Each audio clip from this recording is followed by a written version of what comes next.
Pakistani media आग बगोला होता था कि हमारी फ़िज़ाई हदूद क्यों इस्तेमाल की है।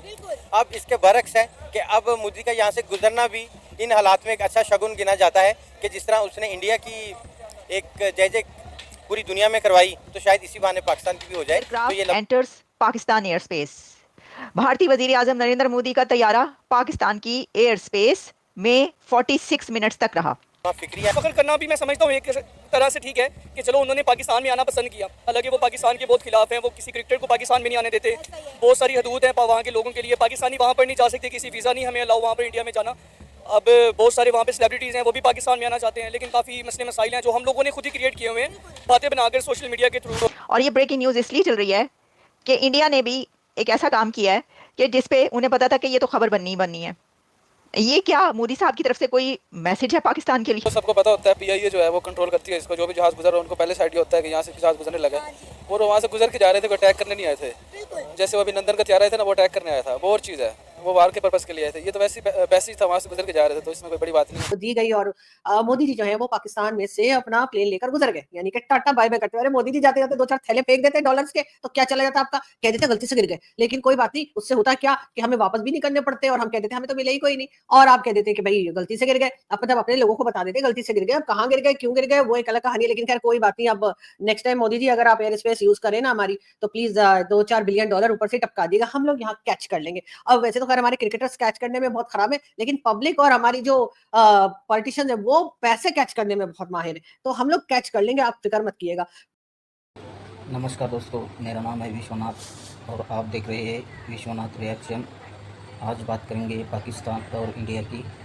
पीएम मोदी यूक्रेन और पोलैंड के दौरे पर गए थे, वहाँ से वापस आने के बाद पाकिस्तान को फ़ोन करके बोला कि हम इधर से गुजरने वाले हैं, तो पाकिस्तान से 40 मिनट तक पाकिस्तान के एयरबेस में रहा मोदी का एयरक्राफ्ट, और वहाँ से गुजरा।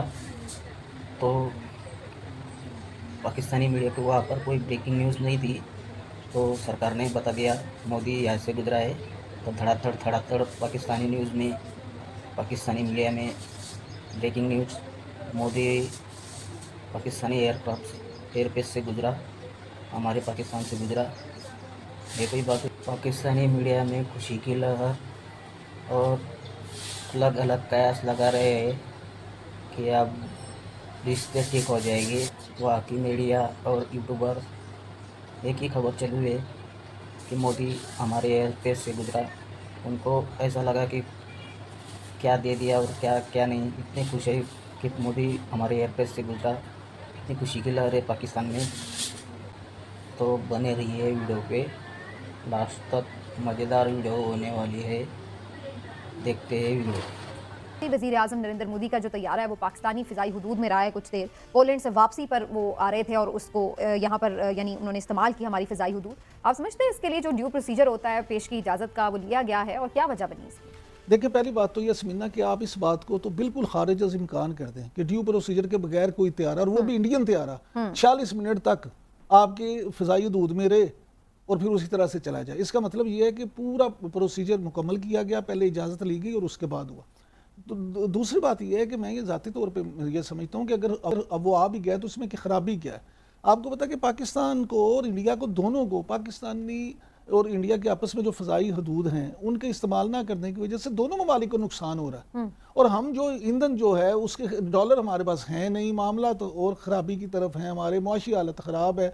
अगर त्यारा ऊपर से गुजर भी जाएगा उनका या हमारा, उनमें से उनकी हदूद में से गुजर है, तो इसमें ऐसी क्या बुरी बात क्या है? मैं तो इस बात को ये नहीं समझता कि इसको एक ऐसा, लेकिन आज वैसे ये खबर भी सामने आई है कि ताल्लुकात भले पाकिस्तान और इंडिया के ऑफिशियली तो इस वक्त नहीं है मामूलात पर, लेकिन उसके बावजूद भी कहीं ना कहीं तिजारत का सिलसिला जारी है, जबकि ऑफिशियली तो इसकी कोई इस वक्त हमें नजर नहीं आता अप्रूवल है। समीना, आप देखेंगे क्या जुल्म है। पाकिस्तान और इंडिया के दरमियान तिजारत बिल्कुल जारी है, और बहुत सारी चीज़ें ऐसी हैं जो वाया दुबई आ रही हैं, यानी जो 10 रुपये खर्चा करके आप यहाँ वाघा बॉर्डर से मंगवा सकते हैं, उसमें 2000 रुपये खर्च करके वहाँ से पहले दुबई जाती है, दुबई से फिर कराची आती है, और वहाँ से फिर यहाँ आती है। अब इससे बड़ी बेवकूफ़ी क्या हो सकती है? फिर हम कहते हैं महंगाई का रोना रोते हैं। तो देखिए, इंडिया के साथ हमारे जो इख्तलाफात हैं बिल्कुल वो अपनी जगह, लेकिन अगर आप एक चीज़ दाएं हाथ से कान पकड़ सकते हैं तो आपने ऊपर से आके बाएं हाथ से ज़रूर पकड़ना है। आप सीधे तरीके से वो काम तो कर आपका दें। ख्याल है कि इंडिया के साथ तजारती रवाबित बहाल होने चाहिए? मैं ज़ाती तौर पे समझता हूँ कि असूली इख्तलाफात अपनी जगह, लेकिन हमसायों के साथ ताल्लुक सिर्फ इंडिया की बात नहीं है। इंडिया हो, ईरान हो, अफगानिस्तान हो, चीन हो, ये जो आपके हमसाए हैं, तुर्की, इनके साथ आपके रवाबत बिल्कुल बेहतर, इनके साथ ताल्लुकात भी होने चाहिए, तजारत भी होनी लेकिन चाहिए। सर इस तरह की चीज़ें करने का मकसद तो यही होता है कि आप दूसरे मुल्क पे दबाव बढ़ा रहे हैं, बेसिकली अपना एहतजाज रिकॉर्ड कराते हैं। और ये उस वक्त सिलसिला रुका जब हमने देखा कि ये कश्मीर के इशू की वजह से और जो 5 अगस्त का भी वाकया हुआ उसकी वजह से भी, तो उस मकसद तो इन चीज़ों का ये होता है कि हम उनको रियलाइज़ करा रहे हैं कि जी आपका ये जो एकतरफा इकदाम है हमारे लिए काबिल कबूल नहीं, इसलिए हम उनके साथ कोई बराह रास्त तजारत नहीं करें। आपको लगता है इससे कोई फ़र्क पड़ा? और अगर नहीं पड़ा तो उसके अलावा हम क्या कर सकते हैं? अब देखें सुमीना, हम शुरू हो जाते हैं मसला कश्मीर से। इसमें कोई शक तो नहीं है कि कश्मीर हमारी शहरग है, हम यही कहते हैं और समझते भी हैं, और कश्मीरियों के साथ हमारे दिल धड़कते हैं।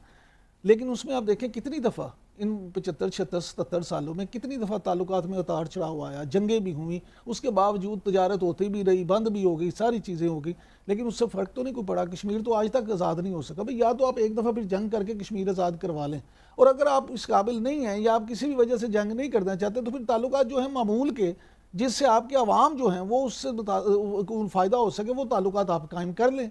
अब ये भी जो मामला आपने कहा बिल्कुल ऐसे ही है कि जब ये मामला हुआ अब 4-5 साल में, मुझे ये बताएं इससे आपने इंडिया पे क्या दबाव बढ़ा लिया? इंडिया की तरक्की देखें, वहाँ पे डॉलर की कीमत देखें, वहाँ के मुआशी हालात देखें और अपने देखें।